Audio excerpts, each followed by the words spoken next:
নমস্কার বন্ধুরা, বাংলার ইনভেস্টর ইউটিউব চ্যানেলে আপনাদের সবাইকে স্বাগত জানাই। চ্যানেলে প্রথমবার এসে থাকলে চ্যানেলটা অবশ্যই সাবস্ক্রাইব করে রাখবেন। চলুন এই ভিডিওটা শুরু করা যাক। এই ভিডিওর টপিক কি হতে চলেছে?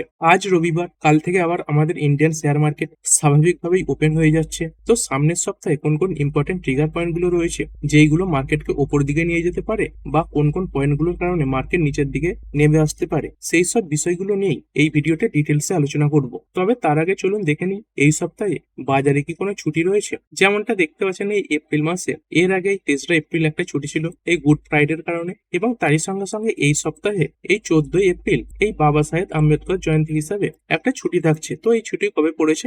এই মঙ্গলবার দিন পড়েছে, অর্থাৎ সোমবার দিন মার্কেট খুলবে এবং তারপরে মঙ্গলবার ছুটির পর আবার বুধবার থেকে স্বাভাবিকভাবে মার্কেট ওপেন হয়ে যাবে। মানে এই সপ্তাহে মাত্র 4 দিন এই যে শেয়ার মার্কেট সেটা ওপেন থাকবে। এরপরে বাজারের মহল কেমন চলছে, যেমনটা দেখতে পাচ্ছেন এই যে নিফটি ফিফটি শেষ ট্রেডিং সেশনে ভালো পারফরমেন্স দেখিয়েছে, এবং তার সঙ্গে সঙ্গে এই 5 দিনে একটা ইন্ডেক্স 6.5% কাছাকাছি বেড়েছে। এরকমই বাকি ইন্ডেক্স গুলোতেও দেখা গেছে, যেমনটা এই বিএসসি সেন্সেক্স, এটাও দেখতে পাচ্ছেন 5 দিনে 6.5% বাড়া, এবং সব থেকে বেশি ভালো পারফর্ম করেছে এই নিফটি ব্যাংক। এই নিফটি ব্যাংক 5 দিনে প্রায় 9%-এর কাছাকাছি বেড়েছে। আর কেন এই ইন্ডেক্স ওয়াইজ এত বেশি তেজি দেখা গেছে সেটা নিশ্চয়ই সবার জানা। এই ইউএস এবং ইরানের মধ্যে টানা 40 দিন ধরে যে যুদ্ধ চলছিল, সেখানে সাময়িক একটা বিরতি ঘোষণা করা হয়েছে 14 দিনের, এবং তারই সঙ্গে সঙ্গে এই দুটো দেশের মধ্যে এই যুদ্ধ পাকাপাকিভাবে বন্ধের ব্যাপারে একটা নেগোসিয়েশনেরও আয়োজন করা হয়েছিল। তো এইসব কিছুর কারণেই গ্লোবাল মার্কেটে কিন্তু তেজি এসেছিল। শুধুমাত্র আমাদের ইন্ডিয়ান মার্কেট নয়, অন্যান্য আরো দেশের যে মার্কেট রয়েছে সেখানেও ভালো তেজি আমরা দেখতে পেয়েছিলাম। আর এই আমেরিকান মার্কেট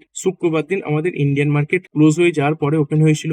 এখানে কেমন কি পারফরমেন্স দেখতে পাওয়া গেছিল, যেমনটা দেখতে পাচ্ছেন কিছুটা খারাপ পারফরমেন্সই দেখিয়েছিল। এই ডাউ জোন্স প্রায় 0.5% ডাউন ছিল, এবং এর সঙ্গে সঙ্গে এই যে নাসডাক কম্পোজিট এটাই 0.35% উপরে ছিল। এই আইটি ইন্ডেক্স গুলোতে কিছুটা তেজি ছিল। আর এর সঙ্গে সঙ্গে গিফট নিফটি সামান্য পজিটিভ ক্লোজিং দিয়েছিল, তবে এটা পজিটিভ ব্যাপার যে 24,000 এই লেভেলের উপরে ক্লোজিং দিয়েছিল। আর এরপরে এই মার্কেটে ভালো খবর যেমন আছে তেমন খারাপ খবরও রয়েছে। তো চলুন প্রথমে যে ভালো খবরগুলো রয়েছে সেগুলো দেখে নেওয়া যাক। এই উইকেন্ডেই আমাদের ইন্ডিয়ান মার্কেটের মিউচুয়াল ফান্ডের যে ডেটা বা এমপির ডেটা সেটা সামনে এসেছে। মানে কোন ইটিএফ এ কত টাকার ইনফ্লো এলো, কোন ফান্ডে কত টাকার ইনফ্লো এলো, বাজারে টোটাল কত টাকা প্রবেশ করলো, তো সেই সব কিছু ডেটা এসেছে, এবং এটা পজিটিভ দিকেই এসেছে। দেখতে পাচ্ছেন active equity mutual fund inflows highest since July. তো এই জুলাই মাসের পর থেকে এই যে ইকুইটি মিউচুয়াল ফান্ড মানে যেগুলো অ্যাক্টিভ রয়েছে সেখানে এই যে ইনফ্লো সেটা কিন্তু সর্বোচ্চ জায়গাতে এসেছে। তার সঙ্গে সঙ্গে দেখতে পাচ্ছেন এই যে সিট, এটাও কিন্তু রেকর্ড হাই এসেছে। এই actively managed equity mutual fund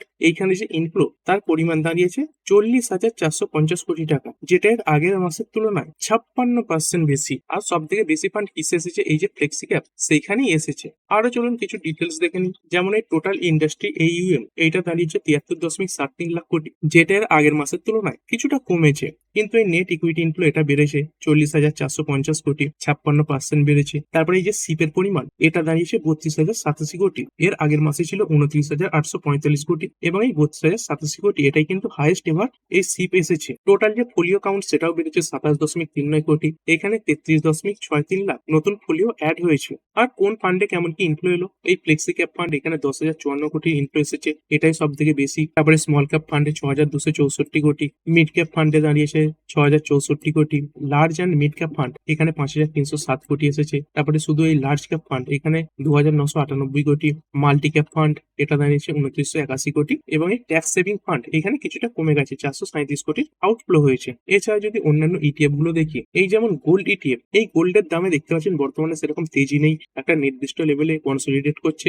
সেই কারণে এইখানে যে ইনফ্লো এটা অনেকটাই কমে গেছে, 57% কমে হয়েছে 2266 কোটি। মূলত এই ইকুইটি মার্কেটে এই যে ইনফ্লো সেটা কিন্তু প্রায় বেশিরভাগ দিকেই বেড়েছে। আর এই সময় যারা চালাক ইনভেস্টর তারা কি করে, এই যে ইনফ্লো সেগুলো কিন্তু বাড়িয়ে দেয়, কারণ এখন কম দামে ভালো ভালো ফান্ড পাওয়া যাচ্ছে। তার সঙ্গে সঙ্গে অনেক স্টক অনেকটা নিচে নেমে চলে এসেছে, এই সময় ইনভেস্ট করলে ভালো সুযোগও পাওয়া যায়। সেই কারণে এই যে ইনফ্লো এটা এত বেশি এসেছে। এছাড়াও যদি কথা বলি আমেরিকার সিপিআই এর ডেটা এই উইকেন্ডে এসেছে, যেটা মোটামুটি ভালোর দিকেই বলবো, কারণ এই যে অনুমান করা হচ্ছিল 3.4% আসবে, তার তুলনায় কিন্তু ইনফ্লেশন কম এসেছে 3.3%। আর এর আগের তুলনায় অনেকটাই বেশি, 2.4% ছিল, সেখান থেকে 0.9% বেড়েছে। তবে মার্কেট যেহেতু অনুমান করে চলছিল 3.4% আসবে, তার তুলনায় যে কম এসেছে এটা কিন্তু পজিটিভ ব্যাপার। এর আগে দেখতে পাচ্ছেন এই যে ইনফ্লেশন এইগুলো এই 3-এর নিচে ছিল বা 3 ছিল।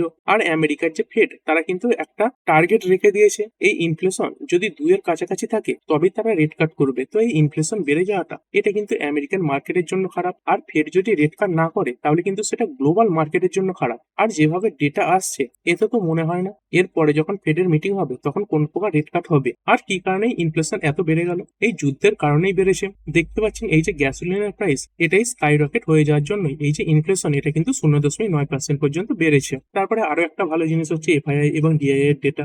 বহুদিন পরে এই এফআইআই ভারতীয় মার্কেটে কেনাকাটা শুরু করেছিল।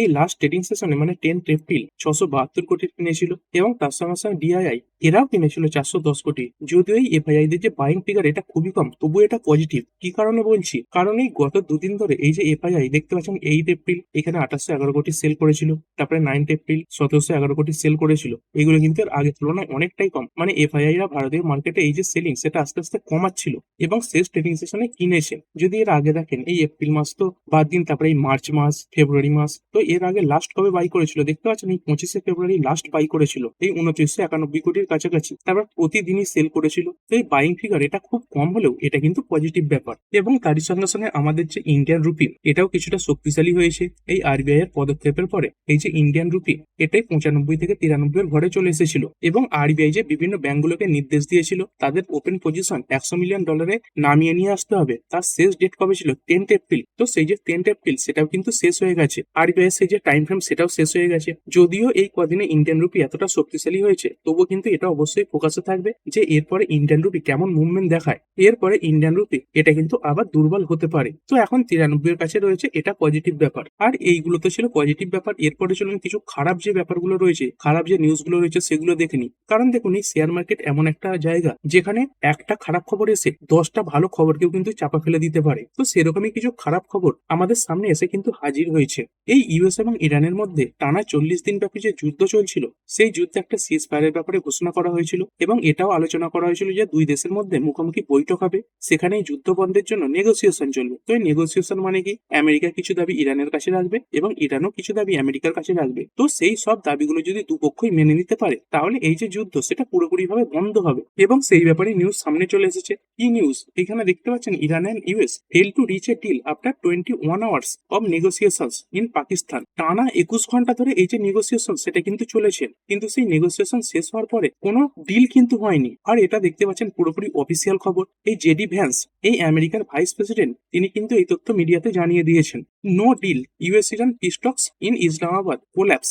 আর ডোনাল্ড ট্রাম্প আগেই হুমকি দিয়ে রেখে দিয়েছিলেন কি তাদের যে সেনা সেইগুলো এইসব অঞ্চলেই থাকবে যদি এই ট্রুস এটা কোনোভাবে ভায়োলেট হয়, মানে এই সিজ ফায়ার সেটা যদি ইরানের তরফ থেকে লঙ্ঘন করা হয়, বাই ডিল না হয়, তাহলে কিন্তু বিগার বেটার এবং স্ট্রঙ্গার অ্যাকশন আমেরিকার দিক থেকে নেওয়া হবে, এরকম কথা তিনি জানিয়ে দিয়েছিলেন। আর এই সিজ ফায়ারে কাদের জন্য কোনো রকম ডিল হলো না? এখানে দেখতে পাচ্ছেন ইউএস এবং ইরান এরা দুজনেই কিন্তু উভয় পক্ষকে দোষারোপ করছে। মানে ইরান বলছে এই আমেরিকার দোষে কোনো ডিল হয়নি এবং আমেরিকা বলছে ইরানের দোষে কোনো রকম ডিল হয়নি। তো চলুন আরো একটু ডিটেলসে দেখে নিই। এই 21 ঘন্টা ধরে এই যে নেগোসিয়েশন সেটা চলেছে, এই জেডি ভ্যান্স তিনি জানিয়ে দিয়েছেন যে কোনো প্রকার ডিলে পৌঁছানো যায়নি। এই দুটো পক্ষের মধ্যে সিজ ফায়ার কবে শুরু হয়েছিল?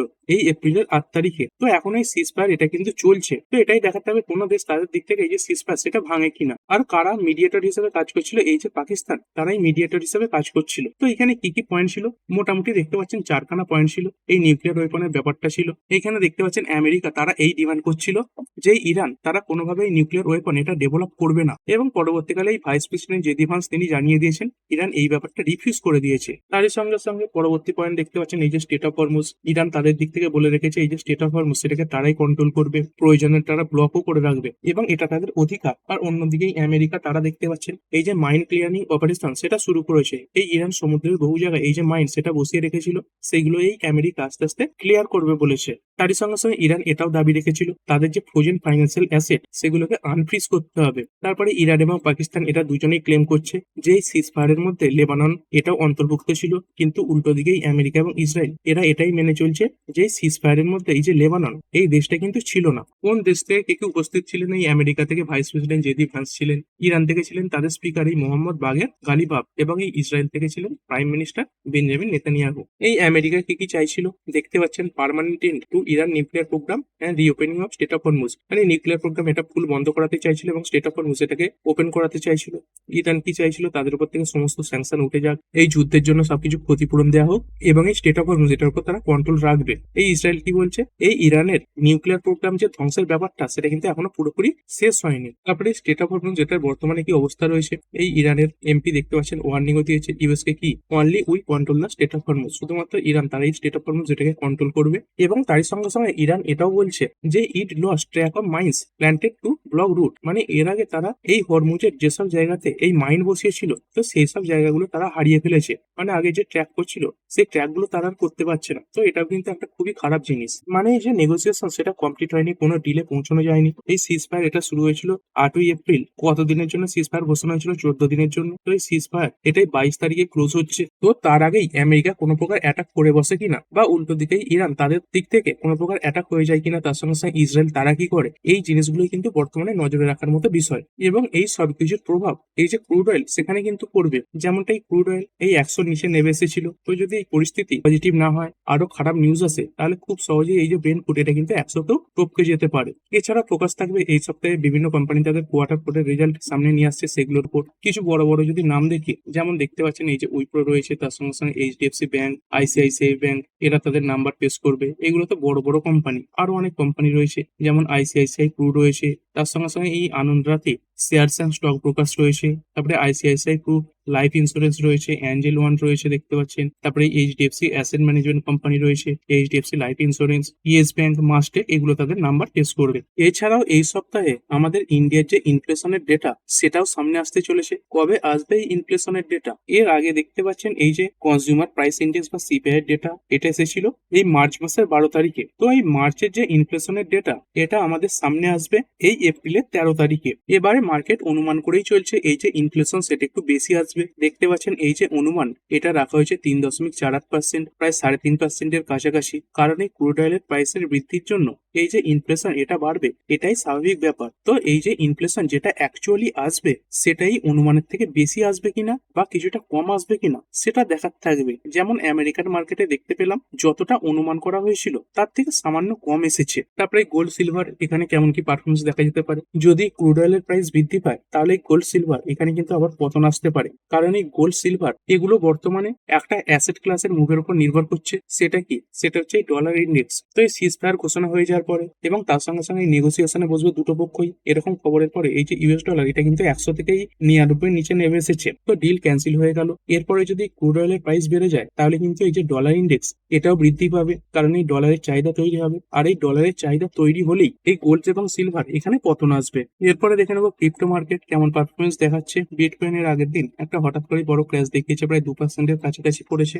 এবং তার সঙ্গে সঙ্গে এই যে ইথেরিয়াম এখানেও সেম একটা ক্র্যাশ দেখা গেছে, এই একই সময় করে 3%-এর কাছাকাছি পড়েছে। আর এরপরে নিফটি লেভেল, এই নিফটি কেমন কি পারফরমেন্স দেখাতে পারে। দেখুন, যে খারাপ খবরটা এসেছে সেটা কিন্তু খুবই খারাপ বলবো। এইখান থেকে ভালো কিছু আউটকাম সামনে আসতে পারে, এরকম আশাতেই আমাদের যে মার্কেট সেটা কিন্তু 5 দিনে প্রায় 1,500 পয়েন্টের কাছাকাছি বেড়েছিল। পার্সেন্ট হিসাবে 6.5%-এর উপরে বেড়েছিল, কিন্তু সেই ব্যাপারটাই হয়নি। এই ডিল এটা ক্যান্সেল হয়ে গেছে। তো সেই কারণে নিফটি এখানে কিন্তু পতন আসতে পারে। এই বিয়ারদের হাতেই এই সপ্তাহে বাজার থাকতে পারে এবং কোনোভাবে যদি নিফটি 23,800 লেভেলটাকে ভাঙে তাহলে কিন্তু 23,500 পর্যন্ত যাওয়ার যে রাস্তা সেটা খুব সহজেই খুলে যাবে এবং 23,500 খুলে গেলে 23,000-এর লেভেলকেও কিন্তু টাচ করতে পারে। তো ঠিক আছে বন্ধুরা, আশা করছি ভিডিওটা আপনাদের ভালো লেগেছে। আপনি চাইলে এটাকে লাইক এবং শেয়ার করতে পারেন। আর শেয়ার মার্কেট সংক্রান্ত ডেইলি নিউজ আপডেট পেতে চ্যানেলটা সাবস্ক্রাইব করে রাখবেন এবং পাশে থাকা বেল আইকনটি টিপে অল অবশ্যই সিলেক্ট করে রাখবেন, যাতে পরবর্তী ভিডিওর নোটিফিকেশন আপনার কাছে সময় মতো পৌঁছে যায়। আর হ্যাঁ, ভিডিওটি শুধুমাত্র ইনফরমেশন এবং এডুকেশনাল পারপাসের জন্য বানানো হয়েছে। আমি সেবি রেজিস্টার্ড নই, তাই কোনো প্রকার শেয়ারে কোনো প্রকার বাই, সেল, হোল্ড বা অ্যাভারেজ করার কোনো সিদ্ধান্ত নেওয়ার আগে আপনার যে ফাইন্যান্সিয়াল অ্যাডভাইজার আছে তার সঙ্গে অবশ্যই আলোচনা করবেন। দেখা হচ্ছে পরের ভিডিওতে। ধন্যবাদ।